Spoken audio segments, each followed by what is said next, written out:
Jeremiah chapter 41. But in mid-autumn of that year, Ishmael, son of Nethaniah and grandson of Elishama, who was a member of the royal family and had been one of the king's high officials, went to Mizpah with 10 men to meet Gedaliah. While they were eating together, Ishmael and 10 men suddenly jumped up, drew their swords, and killed Gedaliah, whom the king of Babylon had appointed governor. Ishmael also killed all the Judeans and the Babylonian soldiers who were with Gedaliah at Mizpah.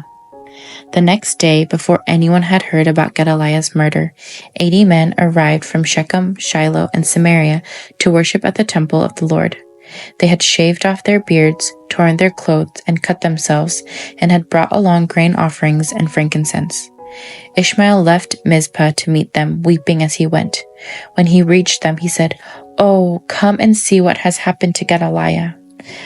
But as soon as they were all inside the town, Ishmael and his men killed all but 10 of them and threw their bodies into a cistern.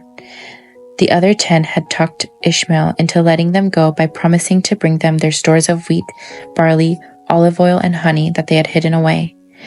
The cistern where Ishmael dumped the bodies of the men he murdered was a large one dug by King Asa when he fortified Mizpah to protect himself against King Baasha of Israel. Ishmael, son of Nethaniah, filled it with corpses.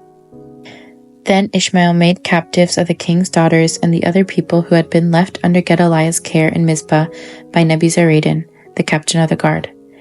Taking them with him, he started back toward the land of Ammon.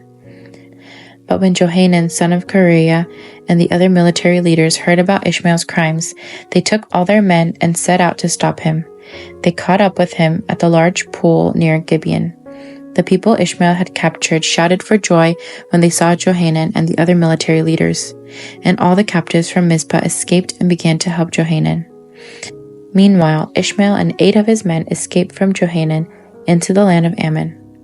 Then Johanan, son of Kareah, and the other military leaders took all the people they had rescued in Gibeon, the soldiers, women, children, and court officials whom Ishmael had captured after he killed Gedaliah. They took them all to the village of Kiriath-Kimham near Bethlehem, where they prepared to leave for Egypt. They were afraid of what the Babylonians would do when they heard that Ishmael had killed Gedaliah, the governor appointed by the Babylonian king. Amen. This chapter records the events following the Babylonian invasion by King Nebuchadnezzar, focusing on the assassination of Gedaliah, who had been appointed governor of Judah. After killing Gedaliah, Ishmael attempted to take the remaining people of Judah and Mizpah to the land of Ammon. However, Johanan pursued Ishmael and successfully rescued all the captives. Despite this, Johanan made a critical mistake. What was his error? He prepared to leave for Egypt in verse 17.